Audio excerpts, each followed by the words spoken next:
आता देशातील एकूण 5 राज्यांच्या विधानसभा निवडणुकीची प्रतीक्षा संपली आहे. कारण आज निवडणूक आयोगाने पत्रकार परिषद घेऊन पश्चिम बंगाल, आसाम, केरळ, तमिळनाडू या 4 राज्यांची आणि त्यासोबत पुडुच्चेरी या एका केंद्रशासित प्रदेशाच्या निवडणुकांच्या तारखा जाहीर केल्यात. ज्यामध्ये आसाम, केरळ आणि पुडुच्चेरी यांच्या निवडणुका ज्या आहेत त्या 9 एप्रिलला होणार आहेत.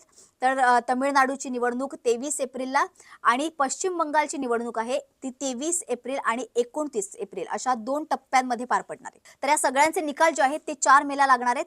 मात्र पश्चिम बंगाल, आसाम, तमिळनाडू आणि केरळ या 4 राज्यांपेक्षा पुडुच्चेरी या केंद्रशासित प्रदेशात होणारी निवडणूक ही इतर 4 राज्यांपेक्षा खास असणार आहे.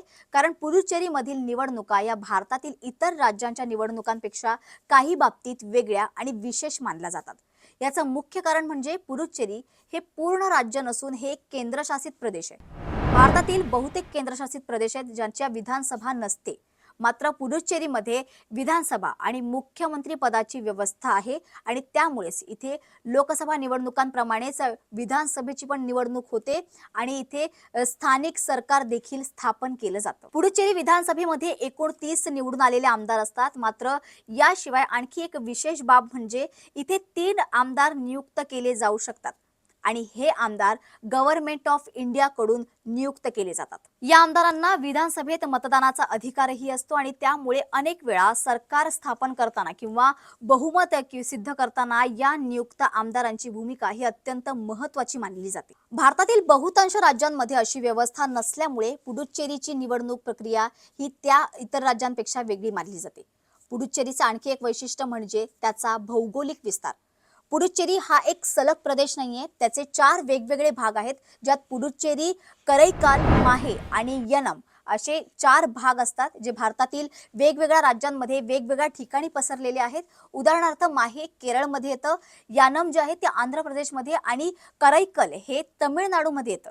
त्यामुळे इथे निवडणूक व्यवस्थापन करताना प्रशासनाला वेगवेगळ्या राज्यांशी समन्वय साधावा लागतं. इतिहासाच्या दृष्टीने जरी पाहायला गेलं तरी पुडुच्चेरी हे पूर्वी फ्रेंचांच्या ताब्यात होतं. भारताला स्वातंत्र्य मिळाल्यानंतरही काही काळ हा प्रदेश हा फ्रेंच वसाहत म्हणूनच राहिलाय. नंतर 1954 मध्ये पुडुच्चेरी भारतात विलीन झालं. या ऐतिहासिक पार्श्वभूमीमुळे इथे आजही फ्रेंच संस्कृतीचा प्रभाव दिसून येतो.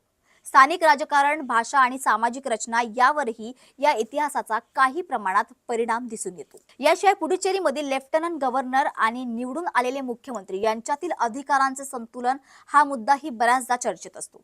केंद्र सरकारचे प्रतिनिधी म्हणून लेफ्टनंट गव्हर्नर काही प्रशासकीय निर्णयांमध्ये महत्त्वाची भूमिका बजावतात. त्यामुळे अनेक वेळा स्थानिक सरकार आणि केंद्र प्रतिनिधी यांच्यात अधिकारांबाबत मतभेदही निर्माण होतात. एकूणच पाहता विधानसभा असलेल्या केंद्रशासित प्रदेश, केंद्राकडून नियुक्त आमदारांची व्यवस्था आणि वेगवेगळ्या राज्यांमध्ये पसरलेला भूभाग आणि फ्रेंच इतिहास या सर्व कारणांमुळे पुडुच्चेरीमधील निवडणूक जी आहे ती भारतातील इतर राज्यांच्या निवडणुकांपेक्षा वेगळ्या आणि विशेष मानल्या जातात. तर तुम्हाला ही व्हिडिओ कशी वाटली हे आम्हाला कमेंट बॉक्समध्ये कळवायला विसरू नका.